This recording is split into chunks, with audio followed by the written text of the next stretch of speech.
Morning students, हम पढ़ने जा रहे हैं 11वां लेसन। एक बात बनाई मिट्टी की।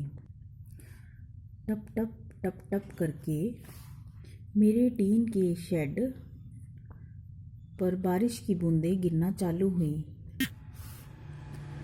आवाज़ सुनते ही मैंने बादलों की तरफ देखा। ये सच में बरसेंगी, पर रोज़ की तरह कुछ छींटों के बाद हवा के साथ चल देंगी। मेरी मिट्टी बाहर सूखने के लिए रखी हुई थी। अगर बरसे तो मुझे उसे अंदर लाना होगा। हाँ, लग रहा है कि आज बादल ज़रा मेहरबान है। मैं जल्दी से बाहर गई और बोरों में सूख रही मिट्टी को खींचकर स्टूडियो में ले आई। बस उन्हें अंदर हिलाई होगी कि झमाझम बूंदें सूखी धरती में समाने लगी। ये मेरा मनचाहा पल था कि स्टूडियो से बारिश देखना एक अलग ही दुनिया में ले जाता है। मैंने अपना काम प्लास्टिक से ढका और स्टूल पर बैठ बूंदों को बेपरवाही से आसमान से निकलकर ज़मीन में समाता देखने लगी।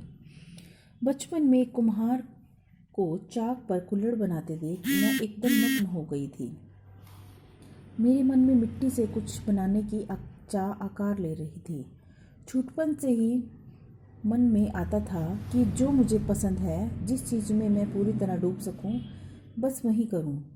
उस समय मैंने सोचा नहीं था कि मेरा एक स्टूडियो होगा और मैं अपने पसंद के काम से अपना जीवन चलाऊंगी। मेरी माँ शांति निकेतन से पढ़ी थी। वे मूर्तिकार और कांसे की लकड़ी की कलाकृतियाँ बनाती थी। मैं शुरू से तो चाक से बहुत प्रभावित थी। उसमें काम करना मन को बड़ी शांति देता। लगता था मानो मैं खुद से बातें कर रही हूँ।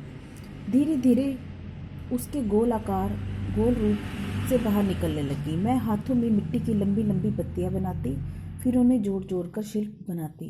इस तरह मुझे जो आकार या रूप देना होता दे पाती। मिट्टी एक बेहद लचीला माध्यम है। इसे जिस तरह से हम चाहें इस्तेमाल कर सकते हैं।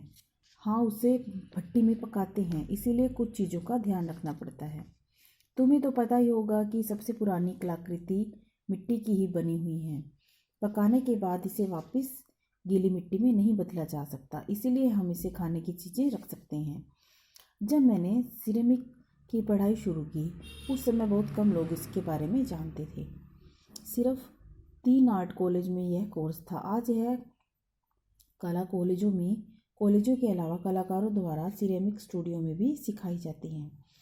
इस स्टूडियो में काफ़ी कुछ किया है। इसमें सिर्फ मूर्तियाँ या काम करने आने वाली चीज़ें नहीं, डिज़ाइन भी बनाए जा सकते हैं। कोई चाहे तो प्रोडक्ट डिज़ाइन भी कर सकता है, लेकिन सबसे ज़रूरी कि अगर तुम मिट्टी में काम करने में आगे बढ़ना चाहते हो तो हमें इसे करीब से समझना होगा। जब तक हम मिट्टी के साथ अपने अंतर्मन नहीं मिलाते, तब तक हम जो कहना चाहते हैं अपने साथ अपने आप को जोड़ना भी। शायद ये बातें सुनने में अजीब लगे, लेकिन सच कहूँ तो हाथ में ही मिट्टी हो, उससे सुकून, शांति महसूस होती है। वह एकदम भीतर तक जाती है और न सिर्फ काम में झलकती है, बल्कि ज़िंदगी के हर पहलू में दिखाई देती है।